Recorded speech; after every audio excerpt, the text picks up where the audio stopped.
Hi and welcome to the episode 13 of Chit Chats with Sanya, जहाँ बातें होती हैं real, fun and relatable. So today I'm here with a special guest and we'll be having some of the chit chats on Politics Decoded, a candid chat with the political enthusiast. And for this we have a special guest, Mr. Devesh Pratap Singh. Sir is an assistant professor of media studies at GIMS Greater Noida, known for being an energetic, innovative academic with expertise in advertising, corporate communication, public research, and media research.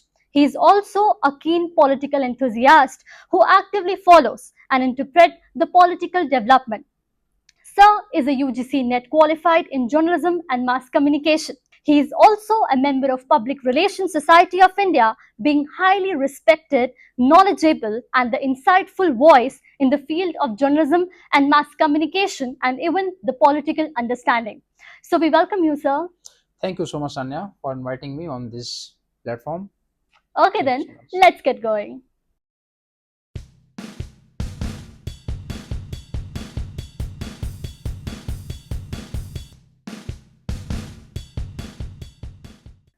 Okay sir, तो आखिर वो politics का शौक, वो politics का कीड़ा आपके अंदर कब आया? जैसे लोग आजकल क्रिकेट फॉलो करते हैं, कुछ लोग फिल्म स्टार्स को फॉलो करते हैं, कुछ लोग मूवी को फॉलो करते हैं, लेकिन सीधा पॉलिटिक्स आखिर क्यों? एक्चुअल सान्या लिसन, हम इसको पॉलिटिक्स नहीं कह सकते हैं. This is called social awareness. और आप जिस फील्ड में हैं या मैं जिस फील्ड में हूँ, यहाँ पे हम लोगों को अगर सोशल अवेयरनेस की बात करते हैं तो कहीं ना कहीं हमें पॉलिटिकल एक्टिविटी या सोशियो पॉलिटिकल एनालिसिस से होकर कोई गुजरना पड़ता है. तो बिल्कुल। सोशियो पॉलिटिकल एनालिसिस जब आप इसमें इन डेप्थ में जाते हैं तो कहीं ना कहीं आपको पार्टी पॉलिटिक्स, कहीं ना कहीं आपको सोशल एस्पेक्ट्स में जाना पड़ता है, कहीं ना कहीं आपको पॉलिसी मेकिंग वाले एरिया में चेक करना पड़ता है. तो ये बेसिकली चीज़ें ऐसे हैं धीरे धीरे करके. और बाद में जब मुझे अपॉर्चुनिटी मिली, जब पॉलिटिकल एनालिसिस फील्ड में वर्क करने की अपॉर्चुनिटी मिली तो मैंने उस फील्ड में काम किया. तो उसके बाद में कहीं ना कहीं ऐसा होता रहा कि मुझे मेरा पॉलिटिकल इंटरेस्ट डेवलप हो गया है. हाँ, अब कह सकते हैं कि वो पॉलिटिकल एनालिसिस मेरे अंदर इस तरह से जगह बना ली है उसने कि अब कुछ भी अगर कहीं पे इंडिया में, आउटसाइड इंडिया या किसी अदर स्टेट में हमारे यहाँ कुछ चल रहा होता है तो मैं अपने आप को कंट्रोल नहीं कर पाता हूँ. मैं टाइम निकाल के देखता हूँ और एनालाइज करता हूँ. ओके सर, तो सर आपको क्या लगता है कि आजकल की जो यूथ है वो पॉलिटिक्स से दूर भाग रही है या उनका शौक इसमें काफी ज्यादा बढ़ता हुआ नजर आता है? नहीं, अभी तो आप देखिए रिसेंट हमारे यहाँ जितने भी इलेक्शन हुए हैं उसमें आप सबसे ज़्यादा अगर देखेंगे वोटिंग पैटर्न जो चेंज हुआ है उसमें यूथ एंड वीमेन इन लोगों ने बहुत अच्छे से पार्टिसिपेट किया है. रिसेंट अभी 1 वीक एगो हमने देखा बिहार के जो इलेक्शन के रिजल्ट आए हैं, आप उसमें देखिए. अच्छा, उसका दूसरा एक कारण ये भी है कि कंट्री की जो पॉपुलेशन है उसमें यूथ पॉपुलेशन मेजॉरिटी में है और यूथ पॉपुलेशन ही मूव करती है. यूथ पॉपुलेशन ही आपको सोशल मीडिया पे अवेलेबल मिल जाएगी. तो ये जो सारे पॉइंट हैं ये कहीं ना कहीं यूथ को इन्वॉल्व भी करते हैं. एक चीज़ ये भी है कि जब आपका इंटरेस्ट किसी फील्ड में अगर नहीं भी है बट दूसरी जगह से आपको इन्फॉर्मेशन पैरेलल उसकी मिल रही है और कॉन्टिन्यू आपको इन्फॉर्मेशन मिलती जाती है तो वो कहीं ना कहीं आपको चीज़ें अट्रैक्ट करती हैं.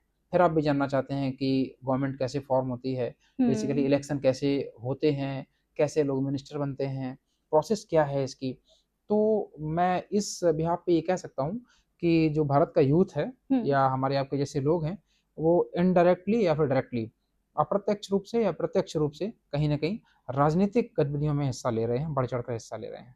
और सर ये काफी जरूरी है कि यूथ अगर पार्टिसिपेट करे, because youth is set to be the founder stone. मतलब उनके अंदर जितनी इस टाइम एनर्जी होती है और वो जितनी एनर्जी पॉलिटिक्स में दे सकते हैं वो काफी ज्यादा जरूरी भी होती है आजकल. देखिए, सबसे जरूरी क्या है कि किसी भी समाज की जो संरचना होती है उसमें एक आधारभूत संरचना वो राजनीतिक पृष्ठभूमि से बनती है. तो अगर आप इसको इस तरह से छोड़ देंगे कि नहीं नहीं राजनीति में तो मुझे जाना ही नहीं है या मुझे राजनीतिक गतिविधि में शामिल ही नहीं होना है तो वो चलेगा नहीं. होता क्या है कि आप जिस सोसाइटी में रह रहे हैं और आपको लग रहा है कि हमारी सोसाइटी की मूलभूत समस्याएं ये हैं, मेजर जो प्रॉब्लम्स हैं वो हमारी सोसाइटी की ये हैं और आपको पता है कि हम इसको कैसे ठीक करा सकते हैं, तो उसके लिए आपको राजनीतिक गतिविधियों में शामिल होना पड़ेगा. तो ये नहीं कह सकते हम कि नहीं नहीं मैं इसमें शामिल नहीं होऊंगा और मैं दूर दुनिया में जा करके और वहां से अपने मुद्दों को सॉल्व कराऊंगा. वो पॉसिबल ही नहीं है, वो संभव ही नहीं है. जी सर, तो तो आपका क्या कहना है इस पे कि सोशल मीडिया ने पॉलिटिक्स को काफी ज्यादा इजी बनाया है या ज्यादा ही कुछ कंफ्यूजिंग बना दिया है? इसके ऊपर क्या कहना रहेगा सबसे आपका? पहले तो सोशल मीडिया को जब हम डिफाइन करते हैं तो social media is also called just like democracy, for the people, to the people, by the people. तो सोशल मीडिया जहाँ है वहाँ यूथ है, जहाँ यूथ है वहाँ डेमोक्रेसी है, जहाँ डेमोक्रेसी है वहाँ पे ऑब्वियसली हम एक हेल्दी सोसाइटी की बात कर सकते हैं। तो सोशल मीडिया कहीं ना कहीं स्ट्रांग बना रही है, हमारी डेमोक्रेसी के लिए अच्छा है, पॉलिटिक्स के लिए अच्छा है। बट हाँ, चैलेंजेस भी हैं इसके। सबसे बड़ा चैलेंज तो ये है कि आज के समय में आप कंट्रोल से ऊपर चीजें हो जाती हैं। अगर इलेक्शन को एग्जांपल लेते हैं आप, तो इलेक्शन में देखिए, इलेक्शन में हम मॉडल कोड ऑफ कंडक्ट की बात करते हैं, लेकिन सोशल मीडिया पे model code of conduct follow नहीं किया होता है, फॉलो नहीं किया जाता है। आपको अपनी बात कहनी है, आपको अपनी बात कहने के लिए एक प्लेटफॉर्म मिल गया है, आप आसानी से अपनी बात कह सकते हैं, लेकिन वहाँ पे आपको एग्रेशन दिख जाता है। समटाइम्स आपको कुछ वल्गर पोस्ट दिख जाती हैं, वल्गर कंटेंट दिख जाता है।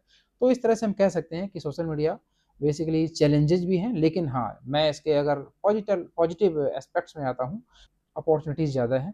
और डेमोक्रेसी को हेल्दी और स्ट्रॉन्ग बनाने के लिए सोशल मीडिया का सहारा लिया जाना चाहिए।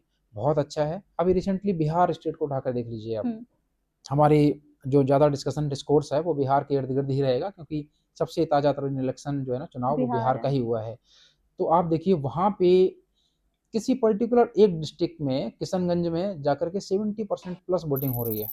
ओवरऑल बिहार में देखेंगे तो आप 70% को टच कर रहा है, 65, 66, 60 से ऊपर ही जा रही है वोटिंग परसेंटेज। तो इसमें कहीं ना कहीं सोशल मीडिया का रोल है। अगर सोशल मीडिया का रोल नहीं होता तो इतना ज़्यादा मात्रा में लोग आते नहीं बाहर। वो लोग आए, उनको अवेयरनेस उन तक पहुँचाए गए, मैसेज उन तक पहुँचे और लोगों ने बढ़ चढ़ कर हिस्सा लिया। जी सर, तो वो सब हम समझ चुके हैं। अब आपके ओपिनियन में किसको आप टैग देना चाहोगे as a best political leader, और वो कौन सी क्वालिटीज हैं, और वो कौन सी क्वालिटीज हैं जो आप उनके अंदर देखते हो कि भाई यही क्वालिटी होनी चाहिए एक अच्छे नेता लीडर के अंदर? आखिर कौन? अभी जो अपनी जगह पे हैं वो एकदम सही है। हमारे प्राइम मिनिस्टर जी और प्रधानमंत्री का ओहदा संभाले हुए हैं, बहुत सही कर रहे हैं। अगर उत्तर प्रदेश के मुख्यमंत्री की बात करेंगे तो जो अभी करंट में चीफ मिनिस्टर हैं वो अपनी जगह अपना अच्छा काम कर रहे हैं। दिल्ली के मुख्यमंत्री अपना अच्छा काम कर रहे हैं। तो देखो, यही है डेमोक्रेसी, यही है हमारा बेसिकली रिपब्लिकन अप्रोच और डेमोक्रेटिक अप्रोच, कि हम जनता जिसको अच्छा मानती है उसको पद पे बैठा देती है, और जिसको अच्छा नहीं मानती है उसको पद से उतार देती है। तो जो जिस जगह जनता ने पहुंचाया है, मेजोरिटी पीपल ने पहुंचाया है, तो अकेले हम तो ये कहने वाले कुछ नहीं है ना।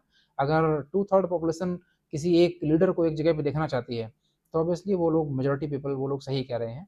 तो इसलिए जो जहाँ पे हैं वो सही है। हाँ, अब अगर आप किसी एक का नाम लेना चाहेंगी तो फिर मैं उसके बारे में बता सकता हूँ कि क्या है। बताइए सर, नाम बताइए, और वो कौन सी क्वालिटी है उनके अंदर जो आपको लगता है? सबसे पहले तो पॉलिटिक्स को आप साइड रखिए, बीइंग जस्ट रूलर आप कह सकते हैं कि जब कोई आप किसी पे रूल करते हैं तो डेमोक्रेटिक अप्रोच भी यही कहती है, और बीइंग रूलर पर्सन आपको हम्बल होना चाहिए, आपको दूसरे की प्रॉब्लम को समझना चाहिए। तो जो मुझे लगता है कि हमारे हिंदुस्तान में बहुत आसान है। आप एक डेमोक्रेटिक कंट्री में रह रहे हैं, और आज अगर आपको किसी विधायक, किसी मेंबर ऑफ पार्लियामेंट, सांसद से या किसी मंत्री से कुछ शिकायत है, कुछ है, तो आप कह सकते हो और वो आपकी बात को सुना जाता है। तो हमारी कंट्री में ये बहुत अच्छा है। आगे इलेक्शन में जनता जिसको अच्छा मानेगी उसको आगे बढ़ाएगी, आगे नियुक्त करेगी। बिल्कुल। ओके सर, तो सीरियस क्वेश्चंस बहुत हो गए, अब हम फन राउंड की ओर मूव करते हैं। ओके, सो नंबर 1, अगर पॉलिटिक्स एक मूवी होती तो आखिर वो आपके लिए कौन सी होती? तो देखो, सिनेमा का तो अलग कहानी हो जाती है ना, लेकिन अगर आप पॉलिटिक्स पे देखेंगे या पॉलिटिकल स्टोरीज को देखेंगे तो बहुत सारी सिनेमा हैं जिन्होंने भारत की राजनीति को दिखाया है। उसमें आप देखेंगे आरक्षण मूवी है, या इस तरह से, और मुझे कुछ मूवी का नाम याद नहीं आ रहा है। तो इस तरह से बहुत सारी सिनेमा है। सर, तो कौन सा पॉलिटिशियन सबसे एंटरटेनिंग स्पीच देता है, और वो कौन सा ऐसा पॉलिटिशियन है, और आप बताइए कि आखिर उनकी स्पीच में ऐसा क्या था जो सबसे एंटरटेनिंग आपको लगा? अब डिपेंड करता है, अगर सपोज आज के समय में हम किसी विदेश के मामलों पर अगर हम किसी को सुनना चाहेंगे तो ऑब्वियसली हम जयशंकर जी को सुनेंगे। अगर हमारे भारत में अंदर क्या चल रहा है उसके लिए हम होम मिनिस्टर, गृह मंत्री अमित शाह जी को सुनेंगे। इसके अलावा पॉलिसी मेकिंग में जो लोग काम करते हैं उनको सुनना मुझे हमेशा अच्छा लगता है। प्रशांत किशोर, आपने एक नाम सुना होगा। आप उनकी बातों को सुनिए, इतना अच्छी बातें करते हैं वो। अगर आपको एक पार्टी लीड करने का मौका मिलता तो आप कौन सी पार्टी लीड करते? मैं अपनी ही पार्टी बनाऊंगा। कौन सी पार्टी? क्या नाम होगा उसका? अब ये तो अभी देखो, उसका तो कोई धरातल है नहीं और न ही ऐसा कुछ है, लेकिन हाँ, अब हर पार्टी के लिए अपने अपने उसूल होते हैं, उनका अपना विजन होता है, पार्टी का अपना मिशन होता है, पार्टी के अपने एम्बिशन होते हैं, अपने लक्ष्य होते हैं। तो मैं अगर कभी ऐसा मौका मिलेगा तो पहले तो ऐसा प्लान है नहीं, अभी मैं जिस फील्ड में हूँ अपना अच्छा कर रहा हूँ, बहुत अच्छा कर रहा हूँ, उसी में बेहतरीन करने का प्रयास करूँगा। तो ऐसा नहीं कह सकते मैं किसी एक पार्टी में जाना चाहूँगा, कोई ऐसी विचार नहीं है मेरा। ओके सर, तो कोई एक मीम इस वक्त जो आपके फोन में सेव हो और आप मेरे दर्शकों को तक ये बात पहुंचाना चाहते हो, वो मीम पहुंचाना चाहते हो रिलेटेड टू पॉलिटिक्स और पॉलिटिकल जनता जो भी चल रहा है इस वक्त? बहुत सारे हैं मीम। क्या बेसिकली आप देखोगे एक ट्रेंड चलता है, सोशल मीडिया के ट्रेंड को हर कोई फॉलो करना चाहता है। आपने यूथ की बात की, आपने सोशल मीडिया की बात की, तो अभी देखिए ना हमारे प्रधानमंत्री जी कैसे कनेक्ट कर रहे हैं यूथ के साथ में। हाँ। वो बिहार में गए हैं और बड़ा अच्छे से उन्होंने अपना गमछा निकाल के और फिर उसके बाद वो लहरा रहे हैं। तो आप कह सकते हैं वो एक लाइक अभी के समय में ट्रेंड कर रहा है। सर, क्या आपकी वाइफ आपको डांटती हैं घर पे जब आप बहुत ज्यादा पॉलिटिकल एनवायरनमेंट बना देते हो घर नहीं, पे? वो भी मेरी तरह वो भी हो गई हैं, उनको अच्छा। भी इंटरेस्ट आने लग गया है। अब अच्छा। अगर कुछ नहीं होता है तो वो बोलती हैं कि अब कुछ चल नहीं रहा है क्या? कहीं इलेक्शन नहीं हो रहे हैं ओह क्या? नाइस। जी हाँ। ओके सर, तो फन राउंड हो गया, अब हम मूव हाँ, करते हैं रैपिड फायर और की राउंड की ओर, जहाँ पे आपको रिप्लाई करना है मुझे 1 सेकंड के अंदर। अच्छा, okay sir, will you choose news और debate? Debate, debate. Okay. Election results या exit polls? Election results. Election results. Okay. Twitter या यूट्यूब, कहाँ पे देखना चाहते हो, कहाँ पे ज्यादा स्पाइसी मिलती है आपको both, politics? But short Twitter. Twitter. Okay. One word for the Indian politics? Democracy, democratic, democracy. या ओके। एक पॉलिटिशियन जिनके इंटरव्यू आप कभी मिस नहीं करते? प्रशांत किशोर। प्रशांत किशोर। क्यों सर, उनका ही क्यों ऐसा? देखिए जिस फील्ड में मैंने काम किया है या एक पॉलिसी मेकिंग या इस तरह की चीज़ें होती हैं उसमें आप हमेशा एनालिसिस के पर्सपेक्टिव में जाते हैं। और रिसेंटली जितना मैंने देखा है वो बेसिकली वो डेटा की बात करते हैं, फैक्ट की बात करते हैं, वो एनालिसिस पॉइंट रखते हैं उसमें। तो इसलिए उनकी डिबेट या उनका जो पॉइंट होता है वो बेसिकली लगता है कई बार कि सुना जाए। आप उसको क्रॉस चेक भी कर सकते हैं। ऐसा नहीं है कि बाकी लोग गलत बोलते हैं, बट जहाँ डेटा की बात होगी वहाँ पे आप अपना टाइम स्पेंड कर सकते हैं, क्योंकि डेटा आपको मिलता है। कई बार बिहार को लेकर के इतना पर्सपेक्टिव लोगों के मन में बना हुआ था, लेकिन जब वो डेटा लेकर के आए तो उसको सुनने में थोड़ा सा लगा कि हाँ ये फैक्ट भी है क्या, ये फिगर भी है क्या। तो इसलिए अगर लेटेस्ट अभी अगर मैं बात करता हूँ तो उनका कुछ भी ऐसा डेटा आता है, कुछ भी आता है तो मैं सुनना पसंद ओके करता हूँ। Sir, so before wrapping the podcast मैं चाहूंगी कि आजकल काफी लोग पॉलिटिक्स देखते हैं पर समझते नहीं हैं, तो आप उन्हें क्या एक सिंपल मैसेज देना चाहोगे मेरे ऑडियंस को कि वो पॉलिटिक्स को लाइटली और स्मार्टली कैसे फॉलो करें और उनका इंटरेस्ट कैसे डेवलप हो, स्पेशली टू द यूथ जिनका इस time mind is not into this field of political development और पॉलिटिक्स? बेसिकली इसमें यूथ को मैं एक मैसेज देना चाहूँगा यहाँ से कि आप पॉलिटिकल एक्टिविटीज़ को बेसिकली पॉलिटिक्स मत समझिए। पॉलिटिक्स जो वर्ड है वो अपने आप में बहुत सारे मीनिंग लेकर के बैठा है। और कई बार होता है क्या है कि हम किसी से अगर कुछ हल्का सा भी द्वेष होता है तो हम बोल देते हैं वो वहाँ पॉलिटिक्स चल रही है। That is not actual politics. आप पॉलिटिक्स को जब डेप्थ से समझेंगे तो आपको पॉलिटिक्स से लव हो जाएगा, पॉलिटिकल एक्टिविटीज़ से लव हो जाएगा। तो आप ऊपरी सतहों से चीज़ों को नज़रअंदाज मत कीजिए।